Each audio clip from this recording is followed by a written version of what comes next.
And welcome back for Chapter 28.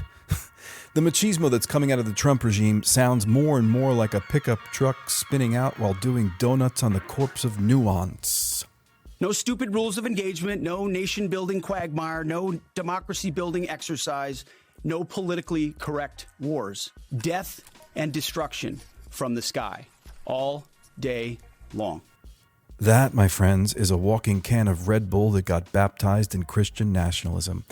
That, my friends, is what happens when your Secretary of War snorts lines of bloodlust for breakfast. It's what happens when Fox News raises a boy on protein powder, grievance, and medieval fantasies, and then hands him actual fucking missiles.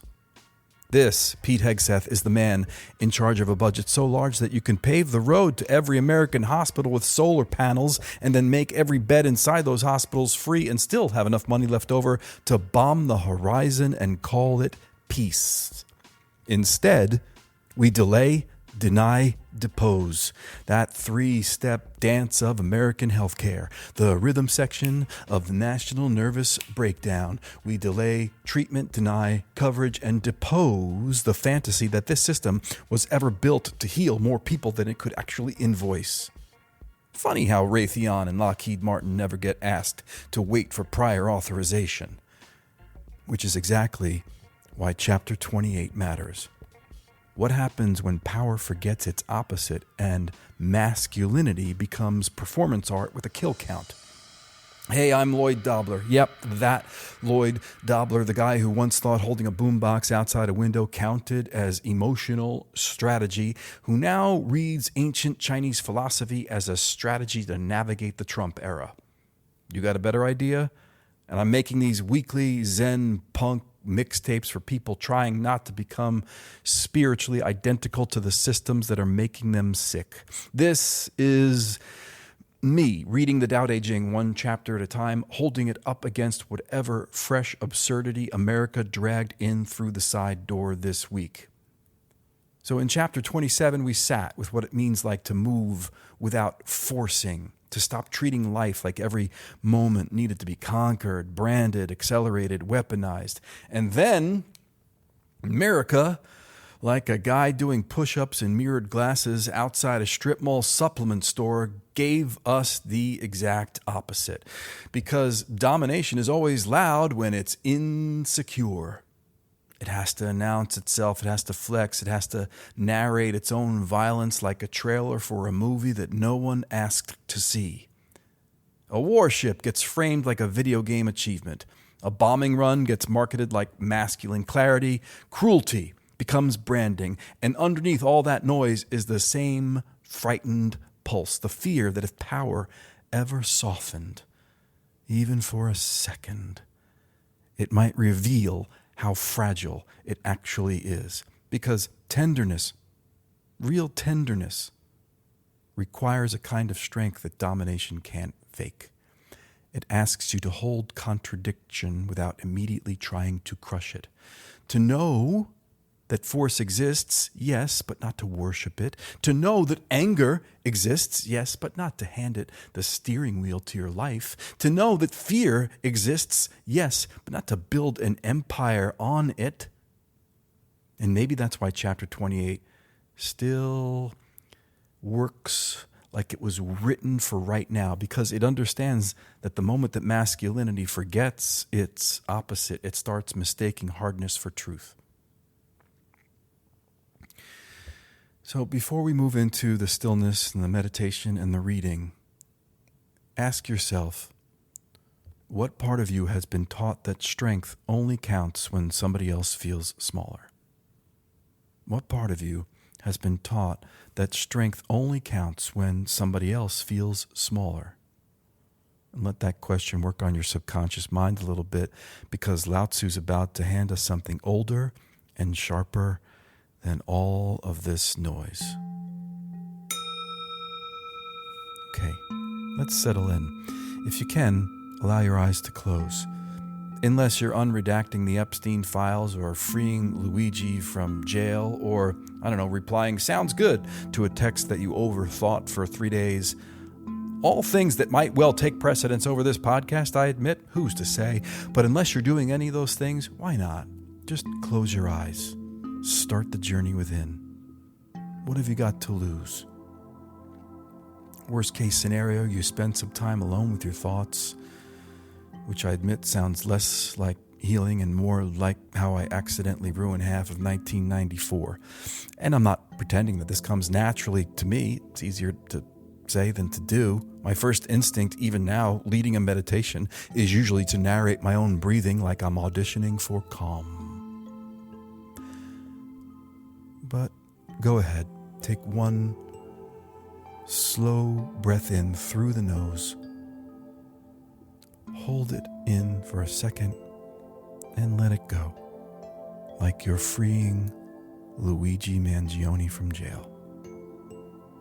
Again, deep breath in, hold it, and let it go. Drop your shoulders, unclench your jaw, because late stage everything isn't your fault. It's your inheritance. One more breath. Chapter 28 is not asking you to become less strong. It asks whether strength without softness was ever strength at all. This is chapter 28 of the Tao Te Ching. Know the male, yet keep to the female. Receive the world in your arms. If you receive the world, the Tao will never leave you, and you will be like a little child. Know the white, yet keep to the black. Be a pattern for the world. If you are a pattern for the world, the Tao will be strong inside you, and there will be nothing you can't do. Know the personal, yet keep to the impersonal. Accept the world as it is. If you accept the world, the Tao will be luminous inside you, and you will return to your primal self. The world is formed from the void, like utensils from a block of wood. The master knows the utensils, and yet keeps the block. Thus, she can use all things.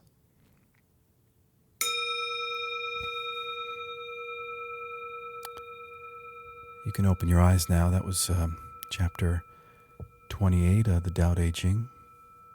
Or you can leave them closed. Sometimes the world looks exactly the same way for a second.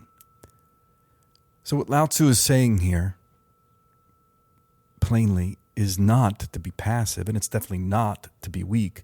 Lao Tzu is saying, know what force is, know what structure is, know what authority can do, but don't get so hypnotized by macho bullshit that you start treating domination like a personality trait and wisdom like a skin condition. Know the male, yet keep to the female. A healthcare claim gets denied by software while the missile invoice clears before lunch. That's America. And in chapter 28, just sitting there, written centuries ago, quietly asking whether any civilization that worships hardness eventually forgets how to hold anything without crushing it. Because know the white, yet keep to the black also means don't trust every polished story handed to you in daylight. And that line about the block of wood, the uncarved block of wood, that's my favorite one, because Lao Tzu is reminding you that before everything gets shaped into weapons or careers, brands, enemies, identities, there is something simpler underneath all of that. So here's a question. When did you first learn that tenderness needed camouflage before it could survive? And is that still true now, or just inherited noise pretending to be truth? So let's take that thought and place it gently where American masculinity currently does most of its shouting. This is an open letter to Pete Hegseth.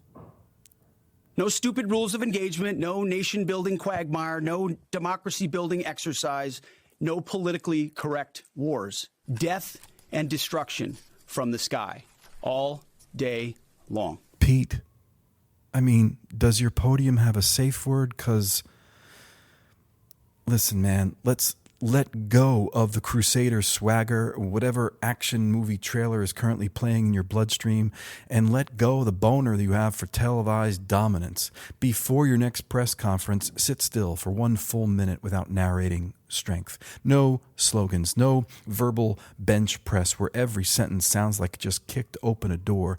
Just 60 seconds where nobody has to die rhetorically for you to feel coherent. Try it. Try it without hearing your own voice as trailer music. Try it without reaching for the word strength like it's holy water for men afraid of silence. Because strength that needs constant announcing usually has the shelf life of a spray tan and cable news ratings. And maybe, just maybe, if you sat still long enough, you'd notice that the same country being told there's always money for submarines is still holding bake sales for insulin, rationing therapy, crowdfunding surgeries, and waiting for prior authorization while defense contractors clear payroll before lunch. That's the part that no one's chanting in the briefing room, right? That the missiles leave faster than the paperwork clears for chemotherapy. You know force, bro, but keep company with its opposite. Yin and yang, my Dr. Death Wish. Yang and fucking yin, Captain Hard-On. A civilization that only trusts hardness eventually forgets how to touch anything gently, including its own people. So here's the next practice. Before your next appearance, loosen your shoulders, take one breath that isn't for television, and admit that a nation you keep calling strong is actually profoundly scared of all the chickens that will one day come home to roost. And then do the one thing that doesn't require a soundtrack, a slogan, or a blood vessel in your forehead. Resign. Because the rest of us are tired of living inside your audition tape for the Secretary of Armageddon. From the edge of the empire and the center of the self, this is the Tao of Lloyd.